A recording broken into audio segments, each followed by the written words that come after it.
When did someone challenge you at something you were an expert at? The property management company for my homeowners association insisted that I had received emails that I never received. So I asked them to prove that I had received them. They said they're sure I received them. I'm a software engineer, and at the time I had just finished an enterprise email delivery system, like an in-house constant contact. I knew the rules of the CAN-SPAM Act by heart. I knew exactly how their system worked. So this real bitch of a property manager said I know how email works. You wouldn't understand. I mentally did the arrogant knuckle crack and started to explain, very methodically, how email delivery works and how they track various actions. I spent about 5 minutes detailing my credentials and why I was absolutely certain they had never sent me the emails they alleged I received. When I was finished, the HOA board just agreed to waive the fines. I work for a company that notifies customers of deadlines by email. We get customers who claim they never received the email, so the deadline should not apply to them. When a customer opens one of our emails, we know exactly when, unless they have disabled automatic loading of images in their client, so I can tell them you opened the 30-day warning email on May 8th at 7:14 p.m., you opened the 7-day warning email on May 29th and again on June 4th, but you did not click the link until September 24th after you opened the 7-day warning, then the original 30-day warning 3 minutes after that, and then you clicked the link and received the notification it was past the deadline. They never respond after being caught in the lie. I had a similar experience with my ISP. I'm also a software engineer, and because we're a relatively small operation, I also administrate our server network. The customer service rep decided to send me a little one-page essay on how the methodology I was using to prove I was having packet loss and spikes in latency was not valid, just a flood of bullshit and jargon. This poor man, I've been offered a seat on the National IoT Council, I understand networking pretty damn well. I returned his email with inline comments about as long as the original mail, tearing his lies to pieces. I got a one-liner response: we have assigned a technician. Not me, but my friend used to ride a unicycle as a kid. He worked construction and they were working at a house that had an old unicycle. The other workers tried riding it and immediately fell off. My friend walked over to it and inspected the unicycle like it was the first time he ever saw one and said it didn't look that difficult. They all laughed at him and he said he thought he could ride it. Eventually one of them bet him $100 he couldn't ride it. He jumped on it and immediately rode down the street. Unicycle hustler. My dad has a funny story similar to this. Back when he was much younger, he had a unicycle that he rode all over town. One day a guy walking by says to him, "That's a pretty cool unicycle you got there," to which my dad confidently replies, "If you can ride it, you can have it." So the guy hops right on it and rides off down the street. My dad then turns to his friend and says, "Well, ain't that a son of a bitch?" My father trying to explain to me how computers and the internet work, after he's called me over to figure out why his computer and internet aren't working.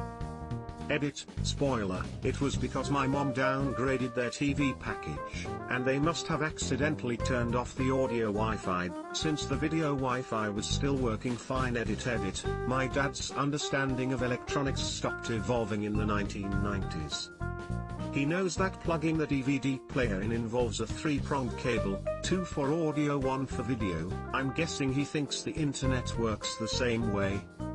So being able to see YouTube but not hear it means that the audio stream is out, because the cable company and also Trump somehow, and it is certainly not the fault of his ridiculously complicated home stereo setup that requires 4 remotes to operate. I've been an IT pro for around 12-13 years. My parents and some friends still do this shit to me, every single time. Welcome to my hell. I'm a sysadmin, my dad is in electronics. Don't get me wrong, his level of knowledge is well above most when it comes to computers, but it doesn't touch mine, and it sure as shit doesn't when he asks me to help him with very technical problems. yet he will still insist on operating the machine, pecking at the keyboard and moving at a glacial pace while I tell him to click here. No, there. There. On that. No, not that one. I don't care if you're just checking, fucking click on what I told you to. Also, I type stupidly fast, no surprise, yet if I make a mistake he'll immediately let me know how I'm so slow because of all those mistakes. I make very few and usually he sees them cause I'm on an unfamiliar keyboard, and it's corrected before he even opens his mouth. Don't get me wrong, my dad is awesome, but holy shit is he bad at letting someone else be the expert. Kinda the reverse, for me. I'm a physical education teacher and I had a student that took a pretty bad tumble in class. Hit her head on the wall. Pretty clear concussion symptoms. So we get her stable, call mom and dad to come get her. Dad shows up and I start going through the concussion symptoms and treatments with him. Letting him know that a doctor's visit is probably in order. Blah blah blah, keep going on and on about concussions. He just politely nods and thanks me. He takes daughter and leaves, and I see my principal standing behind me and he can barely contain his laughter. Turns out Dad is an emergency room doctor. And he just sat there while his daughter's gym teacher gave him medical advice. Think about it like this. If you had been saying the wrong things about it he would have corrected you and pointed out that he was a doctor. Instead he let you go through everything, listening carefully to ensure your advice was sound and correct. When everything checked out he left proud in the fact that he now knows 100% that the gym teacher is looking out for his kids' safety and well-being, short and long term. Edit, as is tradition. Thanks for the golds, strangers. I think this might be one of my most upvoted comments. Thanks. You made me laugh. I would have been tempted to send him an email asking him how your medical lecture was in terms of accuracy and delivery. I'm no expert, but people never assume I can play pool. I grew up with my parents going to the pub, so as an early teen would play a lot of pool and got pretty good. There's been a number of occasions where I've got us a round of drinks or stuck it to some knob who's hogging the table. Uncle Phil. Medieval Fair, 2002. Carney running the fencing game picks me out of the crowd for being tall, and challenges me to a free bout against the master. Not a lot of people fence, so his gambit probably worked most of the time, but when he handed me that saber, I handed him his ass. When you are pretty good at something moderately obscure, these are the kinds of things you daydream happen to you. You, sir, have lived the dream. Ugh, the Carney cried, foiled again. By no means an expert, I'd probably rate in the 1500s, but I've played chess since I was a small child and was the best player in the middle school chess club.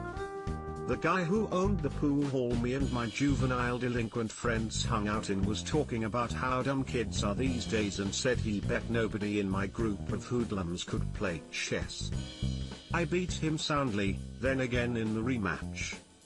Haha, one time I played my brother-in-law's friend who was a cocky member of some chess club.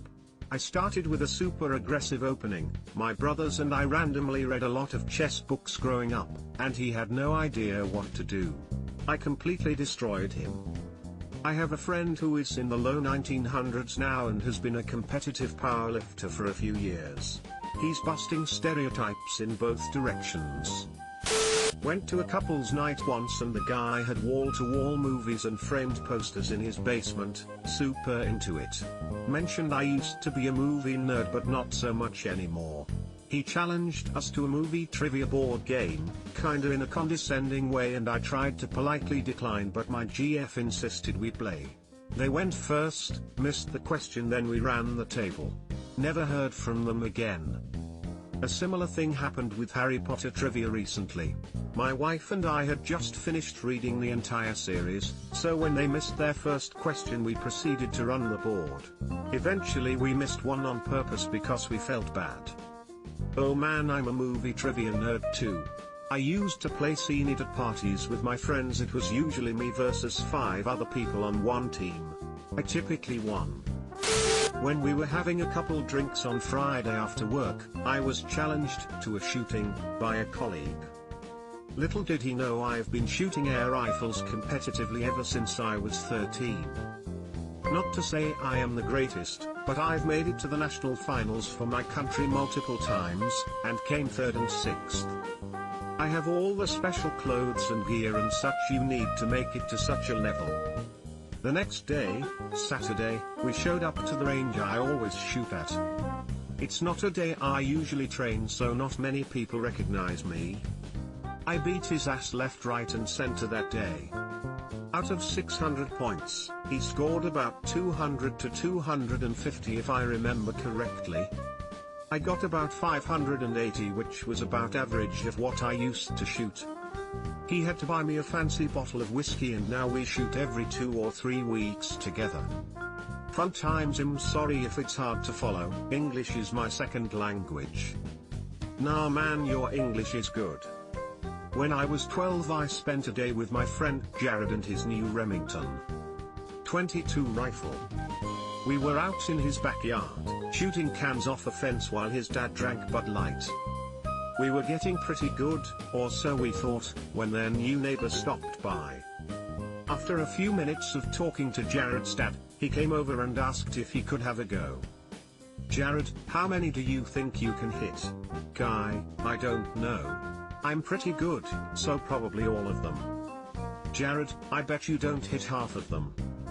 Guy, if I do, you owe me 5 push-ups. Jared, deal. The neighbor, after blinking his first can and then taking his glasses off to squint for a moment, proceeded to hit the remaining 9 cans as fast as you can with a pump-action rifle. Guy, you owe me 5 push-ups. Me, where do you learn to shoot like that? Guy, Paris Island. Subscribe for more hot Reddit takes in your inbox, guaranteed.